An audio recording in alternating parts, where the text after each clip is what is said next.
Lorsqu'on parle de transformation digitale, beaucoup présentent cette idée comme une modification de médias ou de canal de diffusion. Sur des sites de définition des terminologies du web, on peut par exemple trouver une description du type « Désormais, votre site web est la plateforme principale par laquelle votre entreprise va communiquer avec ses clients et de manière générale, son audience ». Si ça se limite à ça, alors pourquoi on en parle autant? C'est vrai, on ne compte plus les articles qui évoquent la transition numérique, la digitalisation des entreprises ou même qui annoncent la 4e révolution industrielle. Dans cette vidéo, je vous propose d'explorer pourquoi c'est vrai, à quoi il faut s'attendre et pourquoi c'est plutôt une bonne nouvelle.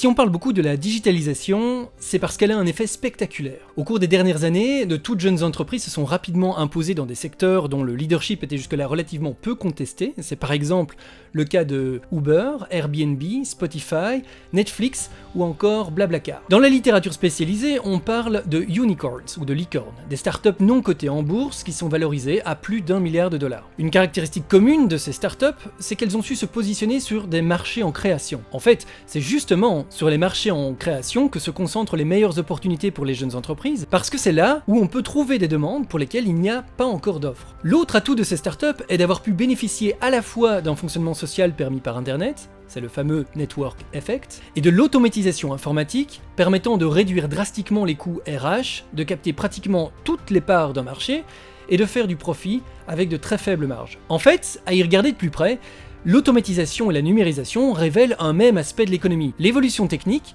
qui suit un cycle pratiquement ininterrompu depuis le XIIe siècle. Chaque nouveauté permet des possibilités inédites qui vont engendrer de nouveaux comportements et besoins, générer de nouveaux marchés, sur lesquels la nécessité de différenciation est un moteur de développement technologique, et de nouvelles formes de capitalisation, c'est-à-dire de types de ressources accumulées pour appuyer sa présence économique. Ce qui va à son tour aboutir à de nouveaux outils, et à de nouvelles possibilités. Et à chaque étape, on observe un déplacement du centre de gravité économique qui demande un ajustement de la part des acteurs positionnés sur les marchés existants. Les évolutions de ces dernières décennies, dans le cadre de la numérisation et de la dématérialisation de l'économie, illustrent très bien ce cycle. Dans les années 70, des entreprises sont déjà positionnées sur le marché des machines de calcul. Pour pouvoir les programmer facilement, il faut disposer d'un système d'exploitation. Et la miniaturisation va conduire à la création de microprocesseurs pour aboutir à l'ordinateur personnel et au marché qui en découle. Dans les années 80, avec les PC et les OS, des entreprises se spécialisent dans le développement logiciel, ce qui renforce la demande de numérisation de documents et de capacité de stockage. On voit l'apparition des logiciels libres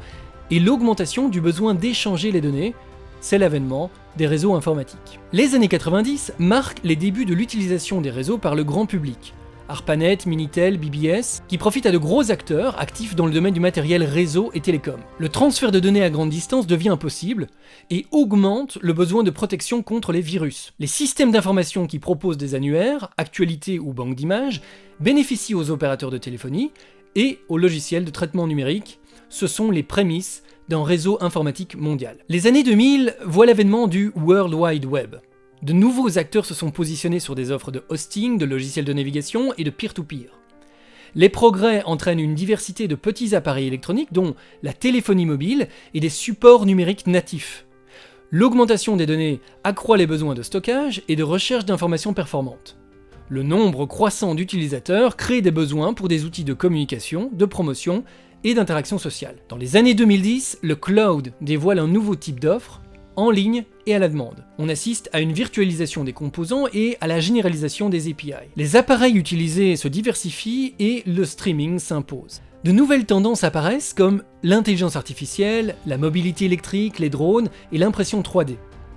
Cette décennie révèle à la fois les premières startups licornes démarrées dans les années 2000 et l'avantage que procure l'exploitation d'immenses quantités de données, c'est le big data. Les années 2020 annoncent des technologies d'augmentation qui arrivent à maturité comme les assistants digitaux, la gestion IoT et domotique, les appareils de réalité augmentée, les monnaies électriques, l'utilisation de l'ADN pour stocker les données et les nanotechnologies.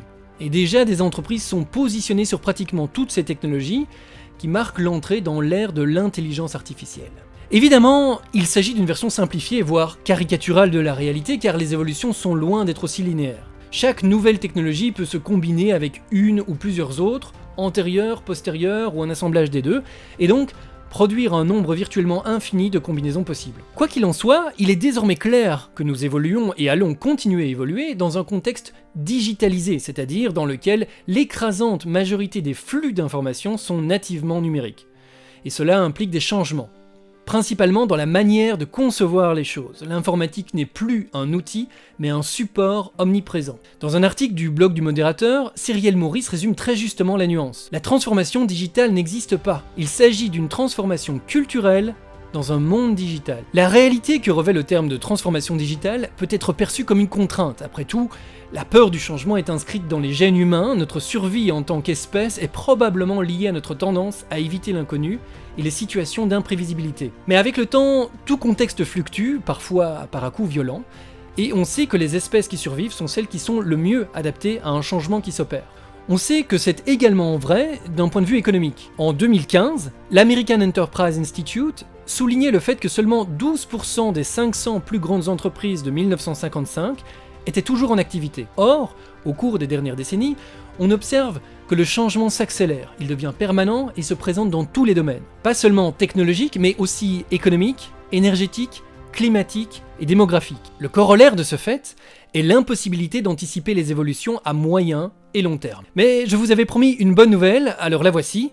La finalité de l'enjeu de la transformation digitale est bien une valeur humaine, c'est-à-dire destinée à l'humain. Être contraint d'améliorer notre agilité, c'est-à-dire adopter une posture qui permette de rebondir quels que soient les changements, est finalement une magnifique opportunité pour mettre en place des modèles humains résilients. J'espère que cette vidéo vous a plu. Pour vous aider à mettre cela en place dans le cadre de votre produit digital, j'ai créé un guide qui s'appelle Comment héberger sereinement son produit digital, que vous pouvez trouver en cliquant sur le bouton en dessous de moi. C'est 100% gratuit et vous n'avez même pas besoin de me donner votre adresse email. Si vous voudriez que j'aborde d'autres sujets du même type qui vous préoccupent dans le cadre de l'agilité, de la transformation digitale ou de l'hébergement de votre produit digital, vous pouvez me laisser un like. Ça m'aidera à savoir ce qui vous intéresse. Enfin, si vous démarrez une startup, que vous lancez un nouveau produit ou que les coulisses des technologies digitales vous intéressent, abonnez-vous à cette chaîne. Chaque semaine, j'y publie une vidéo sur un thème ou sur une étude de cas. Sur ce, merci et à la semaine prochaine.